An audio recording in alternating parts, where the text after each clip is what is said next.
Mən çox yoruldum həyat. Bir yandan fələk yordu, bir yandan sən ağlatdın. O qədər yoruldum ki, ağır gəldim özümə. Dilim lal kəsildikcə sancı vurdu dizimə. Ürəyimə ah deşdi, əyildi şimal qəddim. Mən çox yoruldum həyat. Heç qalmadı taqətim. Lakin səni çox sevdim.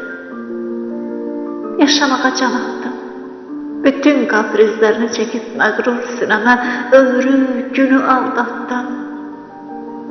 Yuxu kimi dünyada bir gün yuxu yatmadım. Nə bir sevda yaşadım, nə rahatlıq tapmadım. Mən çox yoruldum həyat. Günləri çilə çəkdim, gecələr alışdım. Qapandım öz içimə tənha, mən də dolaşdım. Əhli vəfayam deyə qoynumda vəfa gəzdim. Vəfasızlar yolunda məni əzdikcə əzdin. Mən çox yoruldum həyat. Vur məni hər şeyində al, bu qanlı ürəyi daha da betər qanat. Səndən nicat umuram. Səndən nicat umuram, inancıma, əhdimə, ilqarıma toxunma.